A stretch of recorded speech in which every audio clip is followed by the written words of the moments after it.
Ons lees van Johannes 16 vers 33. Dit sê ek vir julle, sodat julle vrede kan vind in my.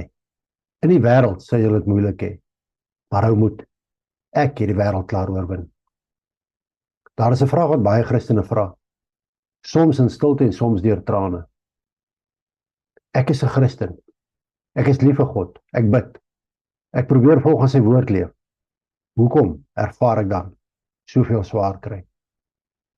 Miskien het jy alself daardie vraag gevra. Ons dink soms dat om 'n Christen te word beteken ons probleme moet verdwyn.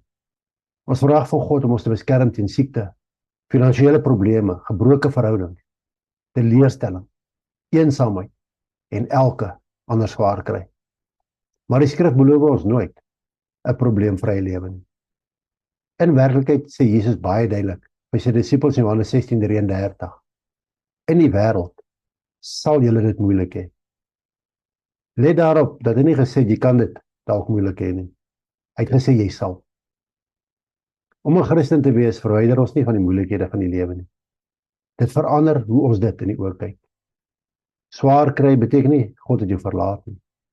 Wanneer moeilikhede opduik, mag ons eerste reaksie wees: God, waar is U? Maar swaar kry is nie bewys dat God jou verlaat het nie. Soms vergeet ons dat selfs getroue mense in die skrif geweldige lyding ervaar het. Job het byna alles verloor, maar God het hom nie verlaat nie. Dawid het jarelang vir sy lewe gehardloop, al is hy deur God gekies. Josef is deur sy broers geraai, later gevange geneem, ondanks sy onskuld. Paulus het gevangenisstraf, slaan, verwerping en swaar kry verduur, terwyl hy getrou Christus gedien het. En Jesus, hy het self aan die kruis gelei. So as jy swaar kry ervaar, moenie dadelik die afleiding maak dat God moet kwaad wees vir my. Soms is swaar kry bloot deel van die lewe in 'n gebroke wêreld. Soms versterk swaar kry ons geloof. Jakobus 1 vers 2 tot 4 sê vir ons om bly te wees wanneer ons allerlei beproewings ervaar. Want die toets van ons geloof bring uithou vermoë en volharding. Dit klink vreemd, nie waar? Niemand geniet swaar kry nie. Maar God kan dit wat ons seermaak gebruik om iets binne ons te ontwikkel wat troos nooit kon nie.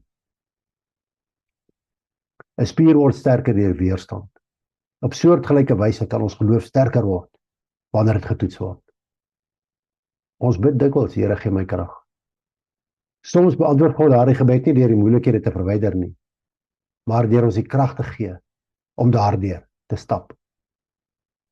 Moenie God se liefde aan jou omstandighede meet nie. Dit is baie belangrik.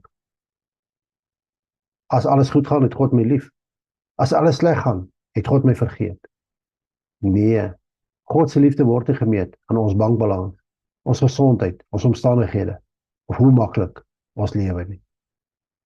Romeine 8:38-39 herinner ons daarin dat niks ons kan skei van die liefde van God, wat in Christus Jesus is nie. Ons omstandighede mag verander. God se liefde doen nie. Wat moet ons dus doen wanneer swaar kry kom? Bid eers. Moet nie van God weghardloop omdat jy seer kry nie. Hardloop na hom toe. Tweedens, vertrou hom.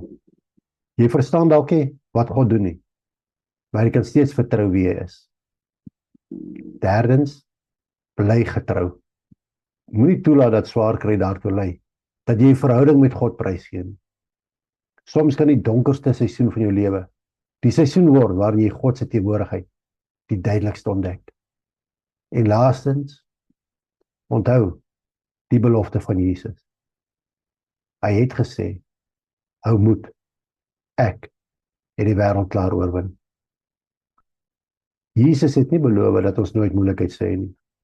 Hy het beloof dat dit moeilikheid nooit die finale oorwinning sal hê nie. Miskien gaan jy vandag deur 'n moeilike seisoen. Miskien vra jy, Here, hoekom ek?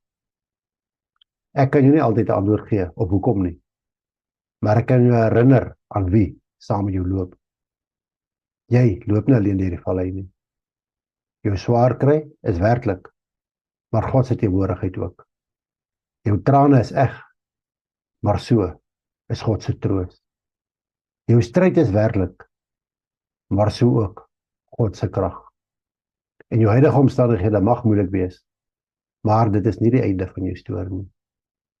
So Christen, moenie moed opgee nie.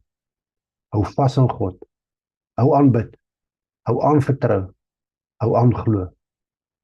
Want dieselfde Jesus wat gesê het, in die wêreld sal julle dit moeilik hê, het ook gesê, maar hou moed, ek het die wêreld klaar oorwin.